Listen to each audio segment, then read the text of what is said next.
Welcome back to another episode of the TCM podcast. We're starting a new series. We don't have a name for it yet, but it will be mostly about the new trends that are roaming around, usually in the cinematography, music, and stuff like that. So mostly trending arts. This week's topic would be about the rise of Asian cinematography and art.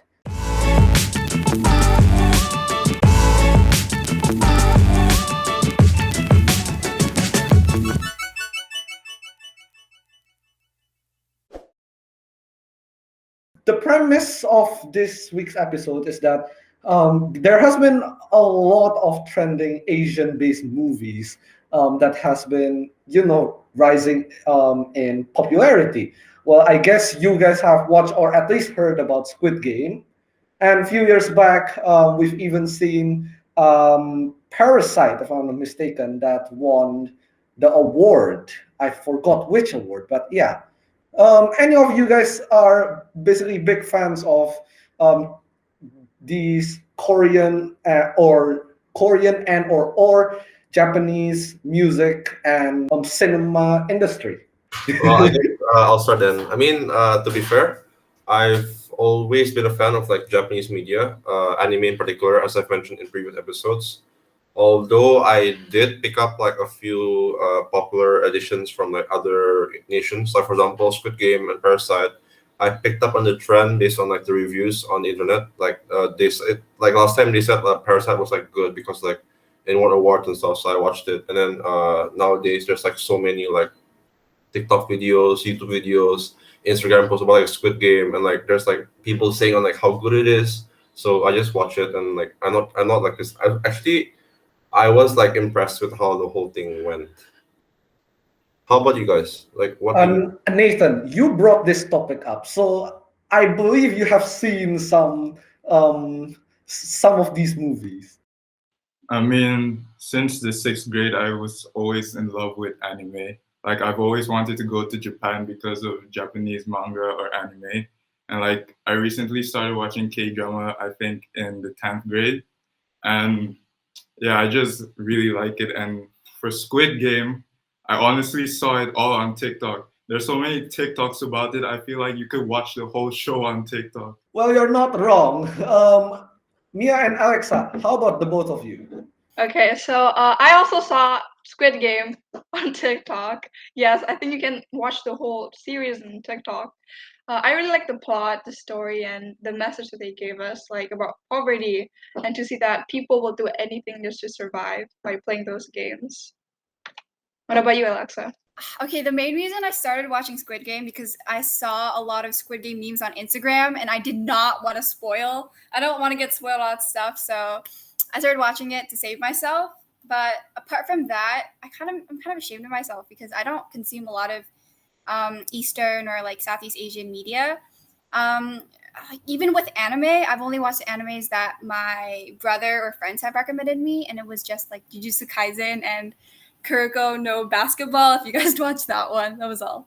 I'm also say that my experience with Eastern cinema is really little. If I rarely watch anime. The only one that I actually watch in the last 3 years is only like I don't know how many hours worth of like the last season of Attack on Titan. That even that is because some of my friends were watching and I was coming to their house. Well, we played together and stuff like that. So yeah, so we watched together. But to be honest, if they were not watching, I wouldn't have brought the idea of doing so. And the other experiences would be joining my parents to see like those like Hong Kong or Chinese TV movies from maybe your dad like to watch and stuff like that. Yeah, that's all. Not that much. So yeah, seeing this new Squid Game actually, I first heard it from YouTube from another YouTuber that basically quote unquote how do I say this advertise it, and then and then I watched the plot video in YouTube. That's all that I did. So we've all of us basically we've talked about how we can find like clips of those media and like other social media like TikTok, YouTube, and but of course that's what brought us to watching those movies. But before, of course, before they post, they were attracted to the movie itself. And why do you think, why do you think Asian-based movies like anime, Korean movies, Chinese dramas, like Ruben said, why do you think they're more, how do I say this, more worldwide now? Like, why do you think it's more involved in the entertainment scheme of the international world? I mean, for me, I would think that. So when I look at art, I think that art reflects the earth, like reflects the life we're in now, or reflects what it could be. So when we look at things, for example, like Squid Game, it really talks about social issues that are happening on our planet right now, happening between humanity. And I feel like Asian cinematography in general usually has some kind of deep moral message in it. For example, like if we look at something so simple like Attack on Titan, spoiler alert, but Attack on Titan, at first it seems like it's just people fighting against these big monsters and titans. But then as you go deeper into the show, you find out it's more about a racial divide, a dividing class, and a lot of those things. And I feel like that's very prominent in lots of Asian cinematography. And I feel like viewers really like to see that because they like to see what's happening outside in the world, like not glorified, but shown on their media. I think I'm adding to that. I think racial empowerment is one of the catalysts of all of this. But I'm also add that like before all of this happens, there I'm gonna just say it. There's a big surge in what's like K-pop, and so I think one of the reasons is also there because once people like get into a certain culture or a certain culture's media, you would want to like know more about it, not just music, maybe go to cinema and stuff like that. So like yeah, you enjoy more of a similar taste.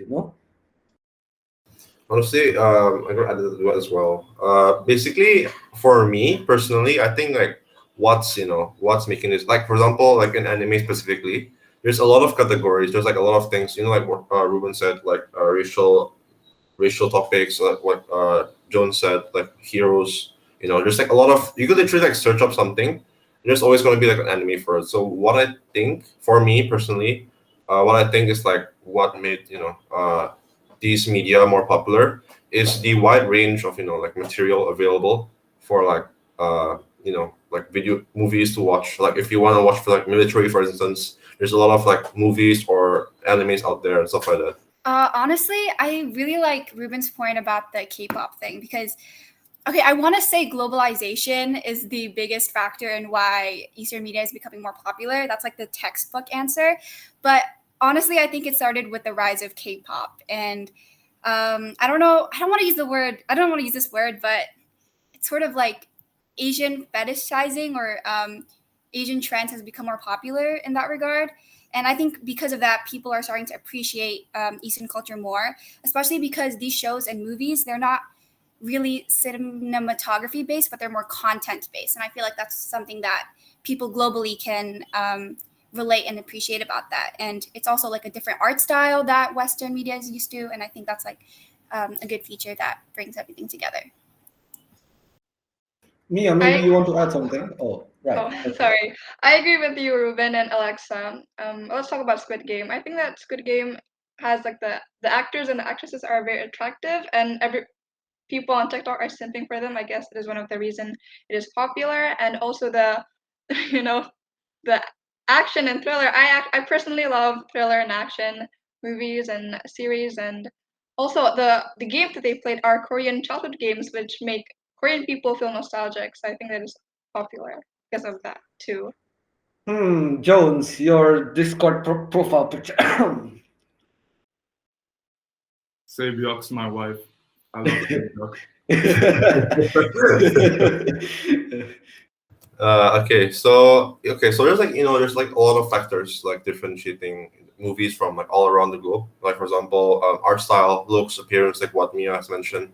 So besides appearance, like the actor's appearance, art style of the movie, what do you think sets aside Asian cinematography and Western cinematography? Like for example, is the content different or what? What do you guys think? I think I won't say like there is a certain thing that makes Asian cinematography like more prominent than the Western ones. But these shows that is very popular right now, or cinemas that have been popular in the past, I think there's a certain subtext into it that they want to show. Like if you see like Asian cinematography, well, they have like quite a lot of money into it. Like China's film industry is almost passing Hollywood. So, well, we know lots of movies are made, but why don't we know lots of them? Maybe it's because of the context that you can put that movie into. These movies that are very popular right now, they have a certain global issue that they want to bring out. That is on my part. I mean, one thing that I've noticed a lot in Asian cinematography and art, it's very character based. And like as the story goes on, you can see the progression of the character and you can see the character development. While from what I've from what I've noticed in Western films and cinematography, they usually have more fixed characters from the beginning, so the character stays in the role their whole time. While in Asian, you can see the character change and progress due to the things happening. And I guess that draws people more into Asian cinematography. Adding to that, can we say that Western movies does have some very stereotypical characters? Like you can see it in one movie, then you see another. Oh, there is this kind again. Sometimes I feel that there is some kind of stereotype um, yeah, in Western movies. Well, I would like to say culture. I think that culture is one of like the big things that sets them apart. Like, if you were to look at like Asian culture and like Western culture, you would like be able to see that like Asian culture has like more emphasis on respect. Like, for example, in like Korean movies, like in Squid Game, for instance, you see people like bowing, you see people like talking to each other, like using let's say this, like using respectful honorifics and stuff like that. Like honestly, I really like how there's like different ways how like both sides can portray their characters. Like Asian cinematography can like have the more respectful way of their culture, but still have like lively characters as lively as Western cinematography. And Western characters can also be like more open, more vulgar, but still have like the good character details and stuff like that. So that's what I really like, and like it's one of the details that sets them apart. I agree with all of you, like with Ruben especially. Oh, this stereotype thingy, like in Western movies, Asians are always stereotyped as like the Chinese hacker that can hack everything somehow. And yeah, and yes, I agree that that the movies brought social issues. Like for example, the Squid Game, they brought up poverty. Yeah, I also agree with Ruben and me, especially about the cultural stuff. I mean, besides the obvious language barrier, I think you can see like the cultural differences a little bit through the media I've seen because I've seen a couple of Korean K dramas, and you can see the difference in is it limitations of what's considered appropriate, especially like in those romance K dramas. Like I don't know if you guys have noticed, but in Western media, usually it involves a lot of aggressive romance, with all the, I don't want to describe it, but you guys know what I'm talking about. While in more Asian representation of what romance is like, it's a little bit more softer and like a little bit more fluff with just like lingering eye contact and handshakes. And there's like not that much kissing involved. So that's like a difference that I thought was really cool to see. So from these examples, we can already see like most of these are from the eastern side of Asia, Japan, Korea, and stuff like that. But why do you think that these two, like for example, there's of course there's other countries as well, but these two countries are the most prominent in like the media that we know today, like Korean drama, K-pop, like Ruben mentioned, anime, and stuff like that. So why do you think Eastern Asia media are more involved than like other countries in Asia? Tech development, and also basically those are the two countries that have research that you can compare to the Western countries. Like they can make their own stuff. They make their own cameras, they make their own phones, and then they make their own. Well, they have their own vehicles and stuff like that. Basically, in general, they develop faster compared to other countries in Asia. I remember what Jones said earlier, like when he said that like I think he said Korean stuff made him like basically the thing he watched made him want to like delve into the culture more. So I think that's also like one of the most like deciding factors because other countries like I would say don't have like the attraction force to like their media. So like for instance, if you're like Parasite has like won awards, right, and that's like in a sense that would like make people want to like so this film's good and it's from Korea. How's the other films like and stuff like that. So I think that's one of the most like important factors where people like once they're like drawn into something they stick there. So I guess that's like one of the most from my side, I guess. I think one of the other factors is the lack of education. Like when someone says Asia or Asian, the first thing that comes to most people's mind is like China, Korea, and Japan. They don't know that there's Southeast Asia, for example, Indonesia, Myanmar, Cambodia, and etc. Like the only thing they only think it's only like China, Hong Kong, and Korea. So I think it's the lack of education. Yeah, I think I agree with Mia's point on that. Like I've seen a lot of like memes on Instagram where it's about like talking about ASEAN countries in the comment sections are like, what is ASEAN? You guys spelled ASEAN wrong, when it's actually just talking about Southeast Asian countries. And also like besides that, I also think it has something to do with those countries historically and like the role that they played as global superpowers throughout history, because we know that I mean, I hate to say it, but statistically speaking, China and Korea and Japan, they're like bigger countries than Southeast Asians, and they have more influence over the media than us, and it's something that we have to like accept in order to improve ourselves and make our way in the world more as Indonesians. I mean, for me, I guess it's also about the country's values. Like, for example, Japan and Korea, they rely heavily on entertainment to get income. While for here, Indonesia, we don't really rely on entertainment for that money. We rely more on tourism for places like Bali, Jogja, and stuff. So maybe like it's more money being put for countries like Japan and Korea, China. It's more money being put into entertainment, while Indonesia values tourism more, so they put it more into like tourism and other kinds of stuff. I really like John's point. Yeah, I mean it's true to say like most countries can be like categorized to like different different categories of their focus like tourism, entertainment and stuff like that. So now let's move on to something that we've discussed before. So now let's just like extend it. So earlier, Ruben talked about racial empowerment through these media, and of course, there's a lot of cases of racism against Asian people as well. Like uh, people in America are calling out Asian people the cause of this like the cause of the whole pandemic and stuff like that. So do you think that these media like being more popular will have any effect on how the world views Asian people? Well, at least it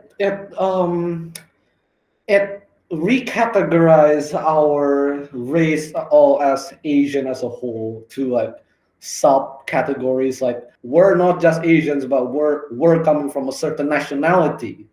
From that, I think we can see each of our own uniqueness according to where we're from. I mean, I would agree with Ruben. I feel like sometimes in the West, when they think about Asians, they think about like tech developers, engineers, and stuff. But then the addition of like cinematography and films like this really show that Asians aren't just like the stereotypical kind of Asians who work with tech and all of that. They show like Asians can excel in the arts, can excel in athletics and all that stuff.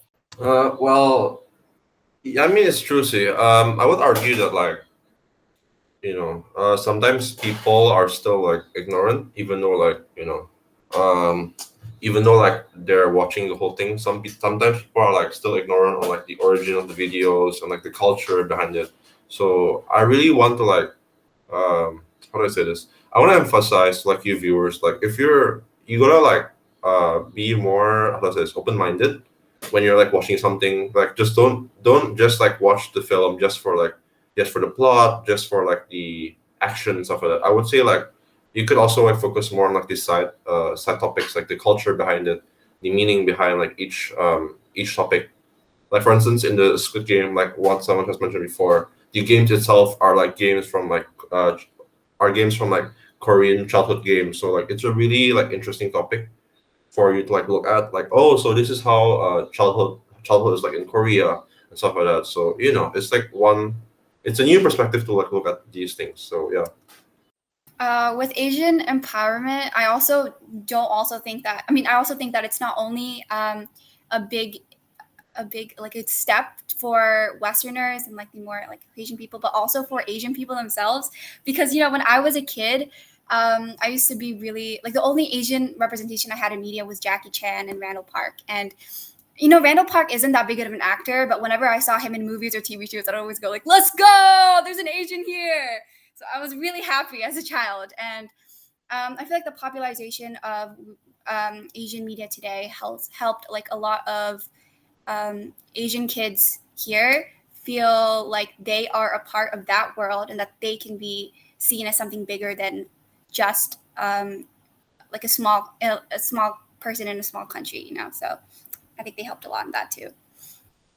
I totally agree with Kenzo and Alexa, and because like right now, I mean, there are still a lot of Asian hate crimes, especially during COVID. Like Asian people are being blamed for the COVID-19 outbreak and all that. Like people don't actually talk about this enough. But yeah, I agree with Kenzo and Alexa. Okay, so now with all of that out of the way, let's go back to square one. So there's a lot of media out here, a lot of types, a lot of variety, a lot of origins. What do you think are the positive or negative impacts from popularization from Asian pop culture in comparison to like Western pop culture that's already popular before? I would say that one of the most positive impacts of these Asian pop culture appearing in the international entertainment section, I would say that one of the most beneficial parts is that we, as I said before, we have the capability to look more deeper into their culture. And for me personally, I was really how do I say this? I was really like educated on like from anime on like because before I started watching anime, I had no clue on like how Japanese culture were. I had no clue on like other countries, but like with anime and with media, I was able to like find out like bits of like culture from that country. Like for instance, like I said before, I learned how like the emphasis on like politeness in their culture.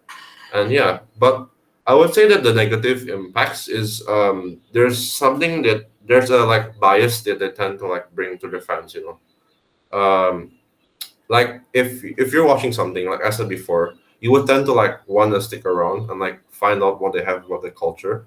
Personally, I'm also a victim of this. Like ever since I watched anime, I always like stick to like Japanese stuff. Like I have like this mindset where like Japanese things are like the best or something like that. So I wouldn't say it's a bad thing, but I would say like it narrows down your perspective. Because so like yeah, it's up to your own interpretation. See if it's like good or bad. What do you guys think? For me, like the good thing, I think it represent us more in as people. Like usually when we talk about people of the world, like 50% of it would be like Westerns or stuff like that. Or when people are talking about a world championship or like a world, I don't know, whatever it is, most of them would be developed economies in Europe or North America. And like there won't be a lot of events happening in other parts of the world. Although it is called a world something something something, which is just ironic or paradoxical in a way. So yeah, it's not. At least it represents us more in the whole global community. One of the things that I don't like though from like this empowerment, although this is not the example won't be using an Asian example, but I really like, especially in cinema, please don't kill off certain characters that is already like okay, since the past the tradition is this kind of character is like this.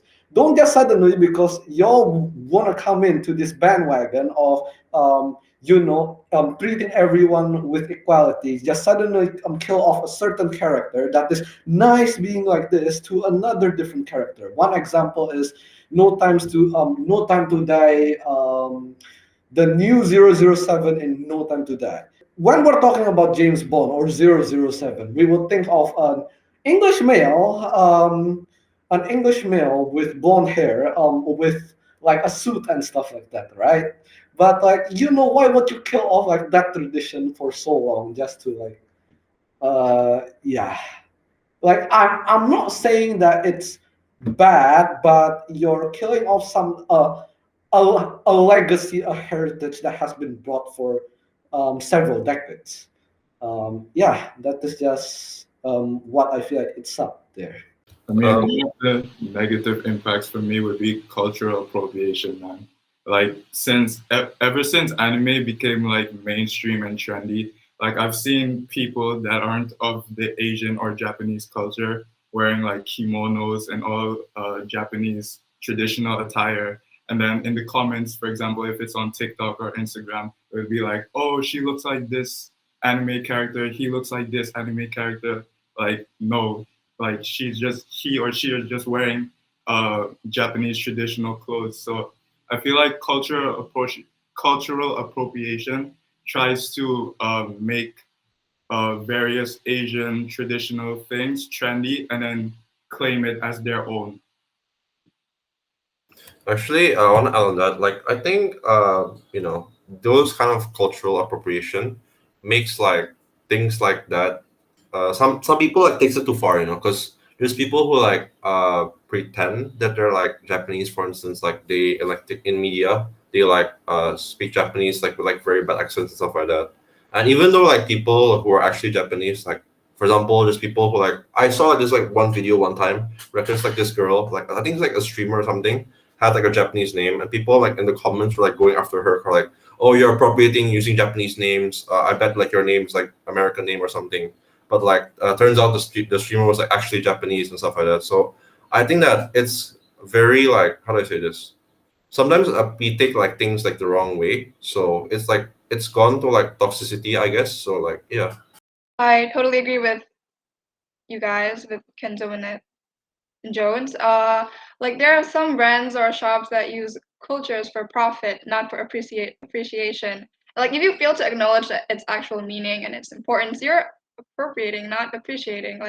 Appreciating is like you want to learn about it, you have interest about it, and not just you you like it, you wear it or eat it or whatever just to make you look pretty and all that. Like the marginalized people can gatekeep stuff because they have been made fun of by wearing or using those things or eating them. I completely agree with you guys, but I kind of just want to add, like, I don't know if you feel the same way, but I wonder if it sort of the negative impact is like it dilutes the importance or cultural significance of like what these Western media, I mean, so of these Asian media is to these Asian countries, with the amount that it has been like parodied and changed in Western media. Like, I don't have specific examples, but the amount of TikToks and memes that we see of these different cultures is like a testimony to that.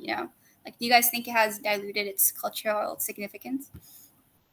Actually, I would argue that like it's not always. I mean, some sure there's like some types of like diluting the culture, but I would argue that it's like it's more of like a double edged blade, because there's also like there could be like good. There's like a good side to it where like people will be like more aware in the culture. Like for example, even in parodies, there's still like aspects of the culture that like we can learn from like watching those parodies. But yeah, like what you said, sometimes there's like really like bad ones where like it's just like outright making fun of the culture. So like yeah, that's sometimes we take things like the wrong way. So now we're gonna go more to the global side of like these culture and stuff.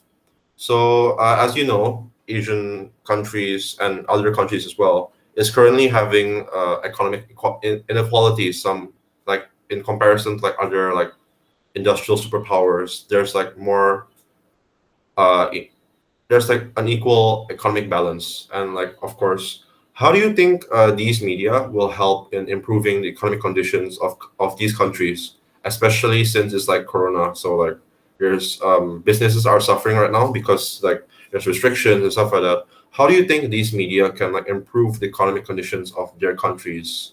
I mean, for me, I think that it also brings tourism into the countries. For example, as an anime watcher, every anime watcher has wanted to go to Japan at least once in their life. And then for Japanese brands, it allows more customers from a wider range than just Japan because people will see it as trendy. So more people from outside Japan may try to buy stuff from inside Japan, which then, of course, will lead to more income, and then the country may get more income. I think for me, like, I won't say that it will improve an economic condition, but it points out how like when you're in a like let's just take example for Squid Game. We can see how like poor people are desperate to get a better life and they would do anything for it. um, and the more that you are in a desperate condition, the more extreme and the more likely that you will take these extreme ways to get yourself out of this condition. And for those who quote unquote doesn't believe in in Marxist ideas, not all of them is true in there, but at least I'm gonna just like give a reminder that at least Marx was right about one thing. Okay, inequality is gonna rise. Um, there would be lots of difference between the richest of the richest and also the poorest of the poorest, and the rich will be able to easily manipulate the poor, so that the poor basically the rich will manipulate the poor for their riches, and the poor would be like quote unquote kind of desperate to get money, so they need to be manipulated by the rich. So that is for from my side, which is like it just reminds back of that idea of Marx, or that criticism that Marx put on capitalism. I have a question for all of you guys. Do you guys think that Squid Game could actually happen in real life? This may seem like a conspiracy theory, but I believe that it could. I actually saw TikTok videos talking that Squid Game actually happens in real life, but I haven't actually read or watched it actually.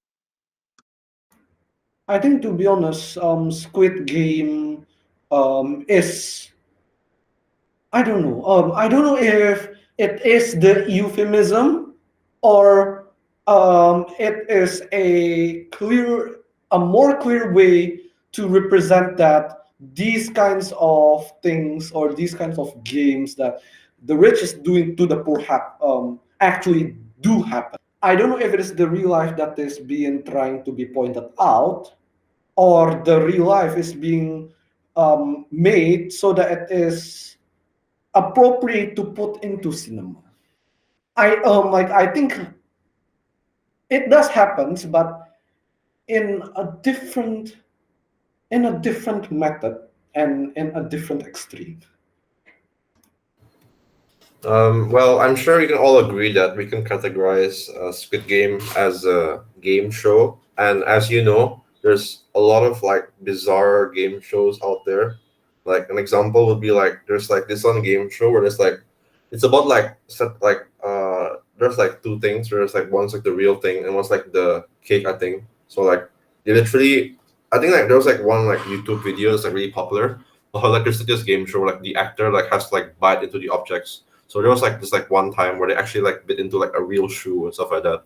So if we were to talking about like the possibility of Squid Game like really existing, like if you looked at the movie, like it's not the sci-fi SQ sci-fi SQ like materials. Like everything in the show is like completely possible to have like in our world. Like the setting of the games, the uniforms, the weapons, the props of the game, everything is like possible to make.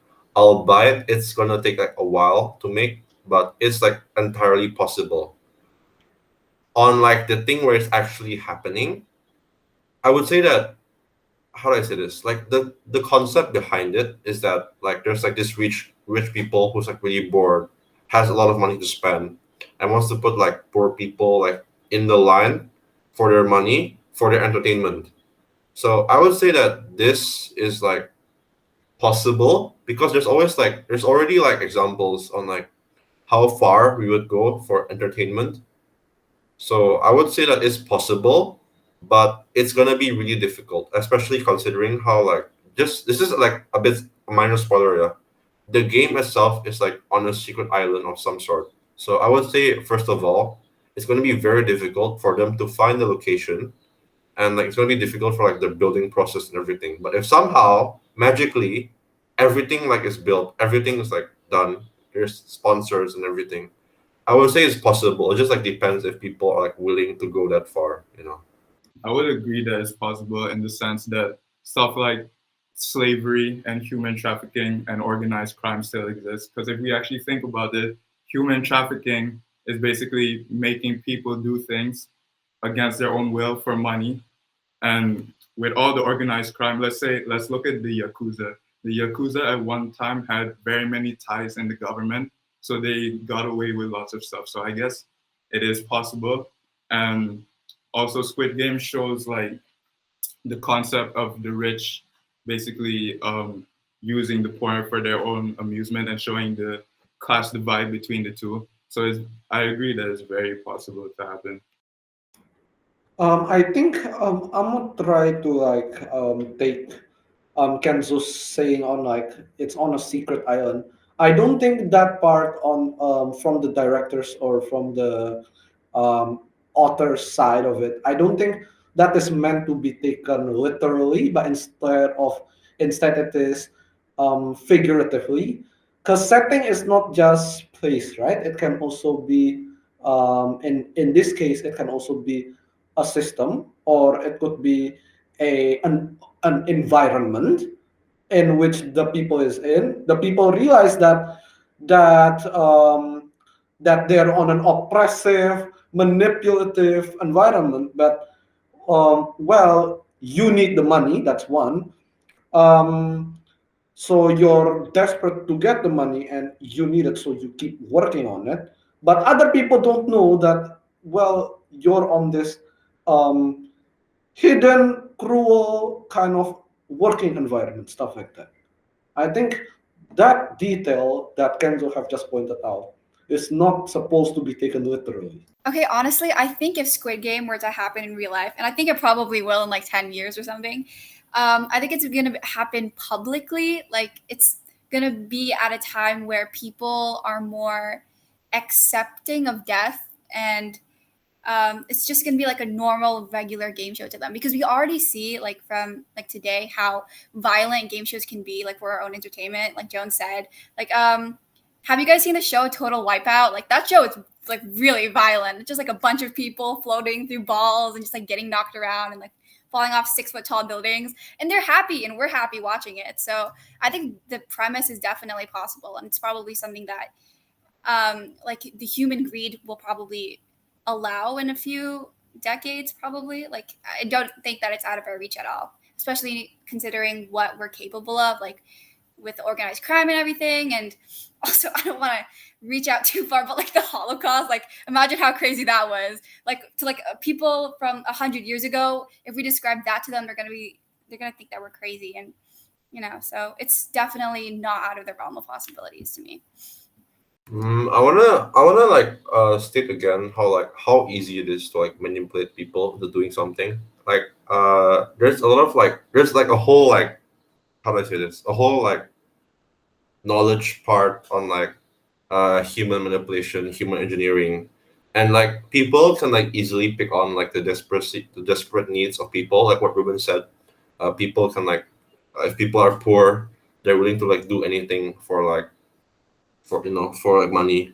And there's also cases on like how people are quite ignorant. Like there was the case of like I think Kim Jong Un's like brother, where like there was like this tourist who like basically she used to do like prank videos where like she would like throw like baby powder on someone, and there was like I think a chemist from like North Korea who fooled the tourist into thinking like it was like baby oil or something, and like she went on like to splatter like the baby oil on like Kim Jong Un's brother, but turns out the substance that she like she put on the Kim Jong Un's brother was actually like a deadly chemical which caused Kim Jong Un brother's death. And like it goes to show how gullible and how like ignorant some people can be. So yeah. I mean, I'm gonna point out like one thing. Like I don't think it is gullibility, but I think it's one desperation. Well, y'all need the money, right? So and stuff like that. And again, most of this like we're talking about, especially in this context in Squid Game, it's all about money. And y'all know how the easiest to make people in that kind of situation lend them lots of money with very high interest. Well, we have seen, or at least we have seen in Western media, that at least will happen in here or there. But like people going to the mafia and borrowing like lots of money to pay off their other debts, and then they have this one debt, and then the people in the mafia be like, hey, if you cannot pay up, well, you need to do this before this, or not, well, you're dead, or something like that. Like we've seen that those kind of scenarios somewhere here or there, right? So like I think the reality of Squid Game is already here. We just need to actually see it. We haven't seen it yet. That's all.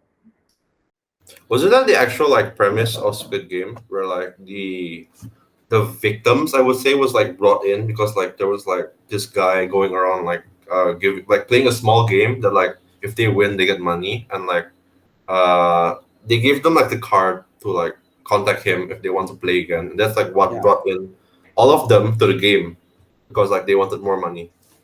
But like they're on that on the first Yeah. place. But okay, too much spoilers. Again, But once yeah. again, spoiler. uh, yeah. Ruben, Ruben, I would argue with you that it's actually happening because if we look at things like, for example, cults, they're built off desperation. Maybe it's not like money per se, but uh, cult people in cults they're desperate for something in their life. They're desperate for some kind of purpose, and that's how cult leaders who are usually narcissistic can manipulate people into thinking they're god or manipulate people into following their cult. So I wouldn't say that it hasn't happened or we haven't seen it yet. Like, for example, if we look at, I don't know if you guys know the cult leader Jim Jones, he managed to have hundreds of thousands of people follow him out of desperation. And at the end, he made them all drink cyanide, I believe. And 909 people lost their lives. It's called the Jonestown Massacre, I believe. You could research it. What are like the pros and cons of like inclusivity in cinemas in general? Like for example, the addition of foreign actors in any movies. Like for example, we've seen how movies often have like Chinese actors portrayed as villains. But how do you think like besides the stereotypical Chinese like actors of like hackers or like geniuses and stuff like that, what do you think of like the inclusivity of bringing in more diverse actor sets, like for example, Asian actors in Western movies? Well, I would like to talk about uh, um, Western actors in Asian movies. For example, if we see the K drama Itaewon Class, I forgot the actor's name, but there's a black guy named his character name is Kim Tony.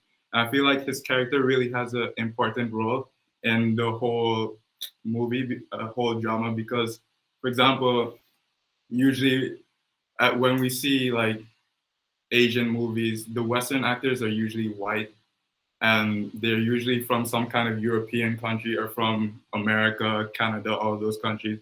But then in Itaewon Class, they had this black actor speaking fluent Korean. I was so surprised that he was that good at Korean. And basically, the whole thing about this actor was saying that he is Korean, even though people didn't believe that he was Korean. He was saying he is Korean. And now that we see lots of basically mixed babies all around the world, it allows those mixed people to have someone to look up to, like how I believe Alexa was saying when she was small, she would look up to the Asian people she saw in Western films. I feel like mixed people all around the world, they don't really have that much representation of them in that field in film, or like third culture people who grew up in countries that aren't their own. So I believe the addition of Western actors in Asian film actually opens that kind of viewpoint for lots of people. I think that in terms of like the inclusivity of like all the Asian countries and Asian media, I think that's a really good thing to see because we get to see not only of like more of our cultures and that there's more to us than just the East Asian people. It also shows that Asians aren't like the smart, nerdy people that we appear to be, like Kenzo said before, and and it also educates people in a way because and that's always a great thing, you know, because like we said before, it's a lack of education that fuels this stereotypes. So I can't really find any negative thing about inclusivity. So if you guys have any input, that'd be great. To be honest, I think this is the first time that a question or a point that is in our preparation makes me stumped with no ideas. Um, but at least for me, again, it just makes our significance in the world bigger, and it does, and it helps to not like undermine our culture, our nationality. There is more to us than just like referring us from which part of the continent. There is more to us than just our culture, and everyone is unique. And so, like you know, don't try to group us into one. Okay, Mia. Okay, I think it's great that Disney has like this Raya and the what is that? What is that? Lizard? No, dragon. Raya and the dragon. It Oh. represents Southeast Asian, and so children can see that there are more than Snow White, Ariel, Belle, and all that. Yeah, I thought that was really cool because Raya was the first Disney princess, or like I think the first piece of Western media that I've seen that actually represents Southeast Asian culture because Disney had Mulan at first, but it didn't really have anything that showed like Polynesia, Malaysia, Indonesia, like all those other countries. So I think Raya was a very good move by Disney. That was really fun to see. So we've talked a lot on. Actually, this is like one of the longest episodes, or like one of the longer episodes that we've had on the podcast.